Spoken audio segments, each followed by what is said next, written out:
Hey guys, quick announcement before I dive right in. Tomorrow at 5 p.m. Central Time, I'm going to be interviewing Steve McRae, the host and founder of the Great Debate Community. And for the first time ever, if you guys would like to join in that conversation, I'm going to open it up to patrons to come and ask questions on the show and maybe give some feedback and stuff and engage in that conversation. So after about 20 minutes of interview, then we'll open it up to you guys. For everyone else, the live chat will still be available, but I wanted to be able to kind of connect with you guys a little bit more and give back to those of you who are patrons. If you're not a patron and you'd like to join in that conversation and want to find out how to become a patron, I'll put a link in the description below.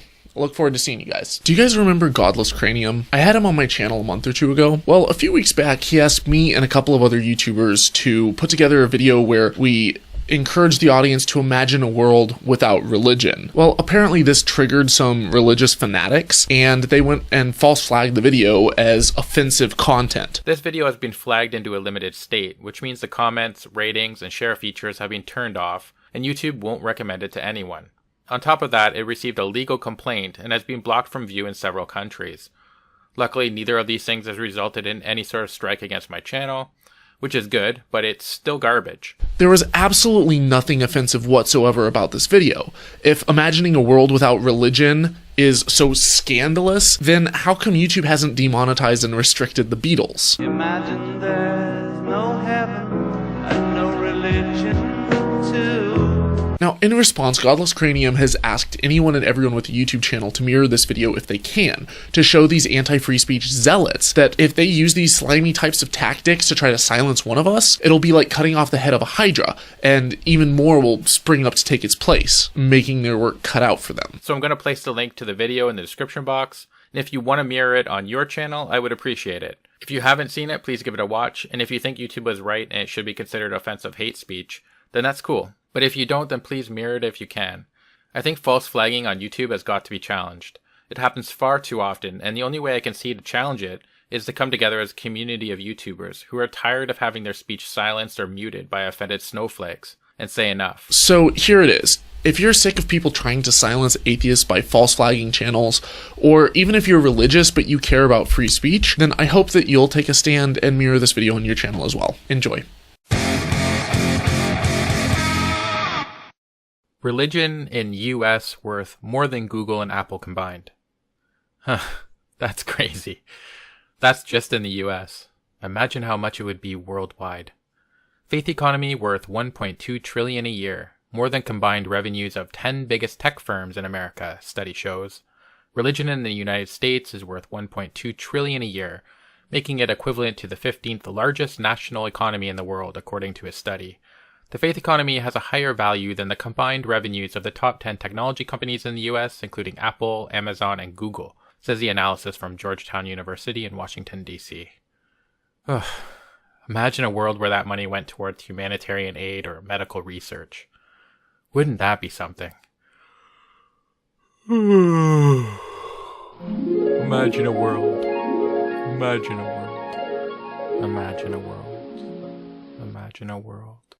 Imagine a world where you never read the headline, faith-healing parents charged with murder in death of premature twin baby. The Mitchells, driven by religion, failed to send for medical aid when their newborn baby stopped breathing. The baby died mere hours later. If not for the intervention of the medical examiner, her twin sister may have died as well. This is nothing new. The mother's own sister was sentenced to 6 years in prison for the death of her newborn son. Worse, the majority of states have laws protecting parents and religious leaders from prosecution for child neglect, abuse, or even death for withholding medical care on religious grounds. And abetted by this legal cover, at least 140 children have died of perfectly treatable medical conditions in the United States from 1975 to 1995. Imagine a world without needless suffering from faith healing.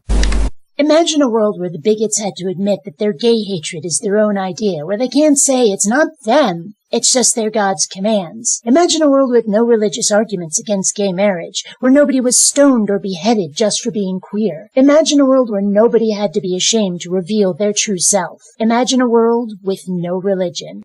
Imagine a world without religious wars, without violent acts of terrorism rooted in brainwashed indoctrination, where we unite to build a world worth living in rather than suicide bombing a crowd to escape it. Imagine a world in which people didn't claim jurisdiction over the experience of others based on what they've taken on faith. Imagine a world where L. Ron Hubbard, the founder of Scientology, would have never been born. Therefore, we would have never been introduced to such a stupid, illogical, dumb belief system. But instead, this religion today is worth over $1.75 billion. This money, if L. Ron Hubbard would have never been born, could have easily went into scientific endeavor for kids, for schools for reasoning, philosophy, and logic. But too bad. That would be a good world to imagine.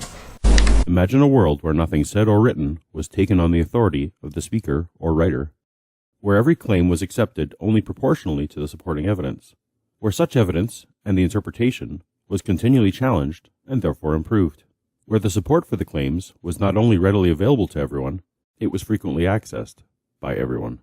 When I imagine a world without religion, I don't necessarily imagine a perfectly peaceful world. What I do imagine, however, is a world where we aren't living in a reality where people are killing over their imaginary friends every single day. I don't imagine a world where people would always have reasonable discussions despite a difference in ideas. But what I do imagine is a world where people aren't scared for their lives when they criticize or discuss others' ideas. A world where we don't make excuses for extremists because someone offended their religion. Imagine a world without organized religion, particularly Islam. A world where freedom of ideas doesn't mean a risk to human lives every single day.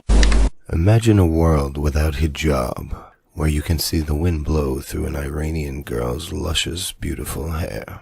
Or at least imagine a world without niqab, where you can brush your hand across her smooth skin on her face. Or at least imagine a world without burqa, so at the very least you can see her eyes. Or better yet, how about imagine a world without Islam?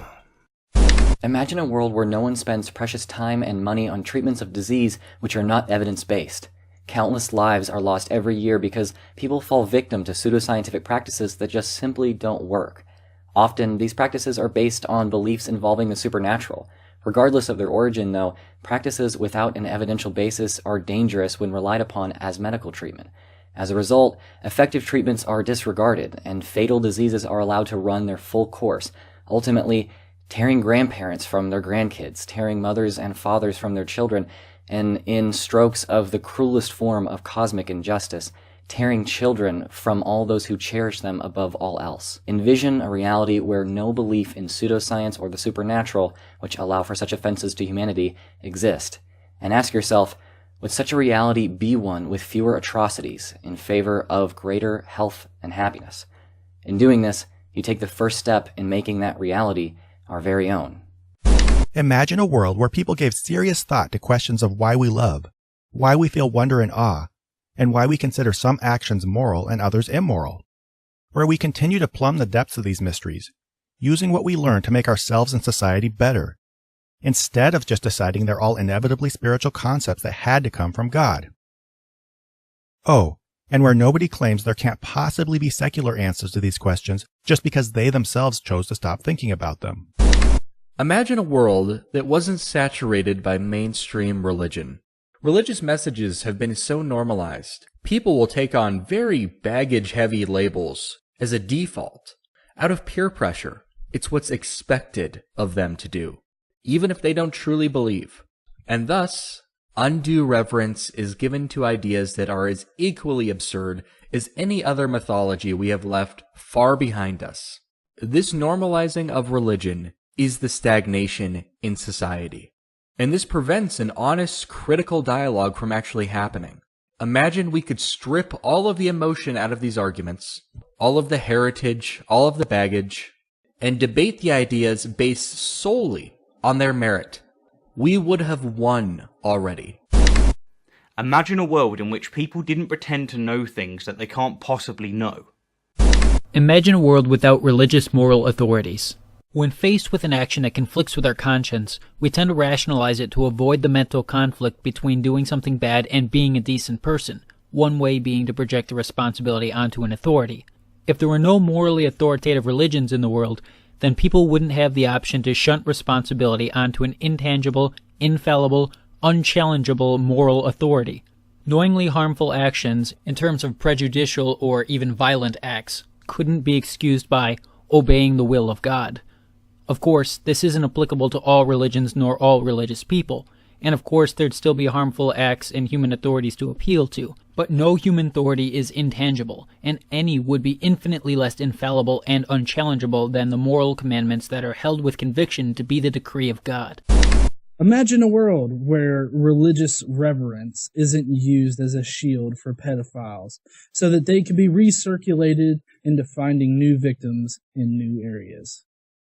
Imagine a world where children aren't scared of eternal damnation in hell, just for being themselves. They can go out, be free, love who they want to, and not have to worry about burning forever in a lake of fire. Imagine in a world where religion didn't teach that prayer or communicating with God would fix all of the world's problems. For example, after a natural disaster such as the recent hurricanes, people would potentially donate more money instead of gathering for prayer. Let's stick to what we know actually helps, instead of communicating to a God we can't prove is there and who supposedly created the hurricane to begin with. Imagine a world where morals and rules aren't dictated by ancient texts, but are allowed to develop and evolve as society changes. Can you imagine how far along medicine would be if religion hadn't stepped in the way of stem cell research? Granted, we'd be farther along with regards to all medicine, but my focus is actually stem cell. There's so many things that stem cells can do. I myself took a bullet to the knee, and I was told last year that there's now a new therapy to basically regrow my knee. All pain would stop, my nerve cells would grow back. And my doctor told me that if it wasn't for all the blocking advances, this probably could have happened years ago. It's absolutely infuriating, the fact that someone's religious views have basically kept me and others in pain. I mean, this is something that could stop pain. It could help with cancer. They're doing research on stem cells versus cancer. I think about things like Huntington's disease and Parkinson's. Could stem cells help in that? How far would we have been if this field was not grinded to a halt by the religious? How much farther would we be? And if it were to suddenly stop, no more opposition, imagine how far we could go. Imagine a world without honor killing, where gays don't fear for their lives and where women everywhere are given equal respect and an equal voice and are treated like human beings rather than assimilating faceless into an ocean of silent black trash bags.